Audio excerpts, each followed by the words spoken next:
তো দর্শক আসসালামু আলাইকুম, আশা করি সবাই ভালো আছেন। তো আজকে আবার একটা ভিডিও নিয়ে চলে আসলাম। আজকে জানাবো সরাসরি বেনাপোল বড়াই লাইভ এবং বেনাপোল বড়াইয়ের সর্বশেষ আপডেট এবং ইন্ডিয়ান ভিসা নিয়ে সর্বশেষ আপডেট। তো দর্শক, অনেকেই আমাকে কমেন্ট করছেন যে ভাই বেনাপোল স্থলবন্দরে এখন পরিস্থিতি কী এবং বেনাপোল স্থলবন্দরের সর্বোচ্চ যাত্রী কত যাতায়াত করছে, এটা নিয়ে বিস্তারিত আজকে ভিডিওতে জানাবো এবং ইন্ডিয়ান ট্যুরিস্ট ভিসা নিয়ে কিছু আপডেট আপনাদেরকে জানাতে চলেছি।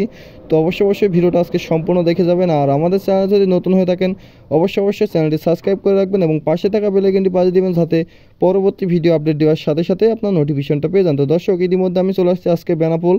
তো বেনাপোলের সর্বশেষ আপডেট আপনাদেরকে জানাতে চলেছি। তো প্রথমত জানা রাখি, বেনাপোল একেবারে যাত্রী শূন্যতা, আপনারা দেখতেই পাচ্ছেন সরাসরি। যে তাই প্রতিনিয়ত কিন্তু 7 থেকে 8 হাজার যাত্রী কিন্তু প্রতিনিয়ত যাওয়া আসা করতো বেনাপোল স্থলবন্দর দিয়ে।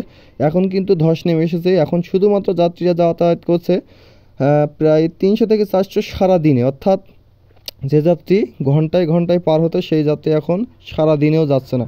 তো প্রথমত বলে রাখি, যেহেতু ট্যুরিস্ট ভিসা নাই, এখন কিন্তু ট্যুরিস্ট ভিসা সবার শেষ পর্যায়ে, অর্থাৎ যাদের 1 বছরের ছিল হয়তো কিছুদিন মেয়াদ আছে, তারপরেও কিন্তু শেষ হতে চলেছে। আর যাদের 5 বছরের মেয়াদের ভিসা ছিল তাদের কিন্তু কিছুদিন যাবত আছে, হয়তো কারো 2 বছর আছে কিংবা 3 বছর আছেন, তারাই কিন্তু যাতায়াত করছেন। এবং যাদের মেডিকেল ভিসা পেয়েছেন, যারা মেডিকেল ভিসা করেছেন কিংবা অনেকে মেডিকেল ভিসাও বলে পাচ্ছেন না, অর্থাৎ অনেকে চেষ্টা করছেন যে মেডিকেল ভিসা লাগাই ইন্ডিয়া ভ্রমণ করতে যাব, এরকম কিন্তু অনেকে চেষ্টা করছেন। সেক্ষেত্রেও আপনাদের কাছে রিকোয়েস্ট রাখি আমি, যেটা হচ্ছে আপনার ইন্ডিয়ান ভিসা লাগানোর চেষ্টা করছেন, ট্যুরিস্ট ভিসা যেটা বন্ধ, এখন কিন্তু মেডিকেল ভিসা লাগানোর চেষ্টা করছেন। সেই ক্ষেত্রে আপনারা অনেকেই কী হচ্ছে, ফাও কাজে টাকা কিন্তু জমা দিচ্ছে এবং অনেক ডাক্তারের কাছে অ্যাপয়েন্টমেন্ট কিংবা অনেক ডকুমেন্টস নিয়ে কিন্তু আপনারা ইন্ডিয়ান ভিসার জন্য আবেদন করছেন। সেই ক্ষেত্রে কিন্তু অনেক সমস্যার সম্মুখীন হতে হচ্ছে। তো আপনাদের প্রথমত জানা রাখি যে তাই আপনারা এইভাবে কিন্তু ভিসা পাবেন না, অর্থাৎ যারা ট্যুরিস্ট ভিসার বিপরীতেই ইন্ডিয়ান মেডিকেল ভিসা লাগাতে চাচ্ছেন তাদের ক্ষেত্রে আমি একটা বিষয় জানা রাখি,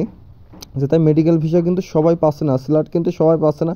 যেটা আপনারা ফর্ম জমা দিয়ে আসছেন, অনেকের কিন্তু ভিসা হচ্ছে না। যদি সঠিক ডকুমেন্টস না থাকে সেক্ষেত্রে কিন্তু আপনারা মেডিকেল ভিসাও পাবেন না। তো আপনারা চেষ্টা করবেন যাদের অতিরিক্ত সমস্যা তাদের ক্ষেত্রে মেডিকেল ভিসা লাগানো, আর যারা এমনি ঘুরতে যেতে চাচ্ছেন মেডিকেল ভিসা লাগাই তাদের ক্ষেত্রে বলবো অবশ্যই এগুলো থেকে বিরত থাকবেন, কারণ এইগুলো দিয়ে কিন্তু আপনারা ভিসা পাবেন না। তো বিস্তারিত আপনাদেরকে জানিয়ে দিলাম। আর বেনাপোল সীমান্ত এবং পেট্রাপোল সীমান্তের সর্বশেষ আপডেটটা জানা রেখে আজকে মানি এক্সচেঞ্জ রেট কেমন যাচ্ছে। তো আজকে সকাল থেকে বাংলা 100 টাকায় ইন্ডিয়ান রুপি যাচ্ছে 70 রুপি করে। এটা হচ্ছে পেট্রাপোল সাইডে, অনেক সময় 70 রুপি 20 পয়সা কিংবা 30 পয়সা এটা সর্বশেষ পাওয়া যাচ্ছে। এটা হচ্ছে পেট্রাপোল সাইডে। তো দর্শক, অনেকেই কমেন্ট করছেন যে ভাই বেনাপোল সীমান্ত দিয়ে কোনো হয়রানির শিকার হতে হচ্ছে কিনা। তো আপনাদের এই বিষয়টা জানা রাখি, আসলে যেটাই যাত্রীরা কিন্তু সীমিত, অর্থাৎ সারাদিনে কিন্তু 400 থেকে 500 যাত্রী যাচ্ছে।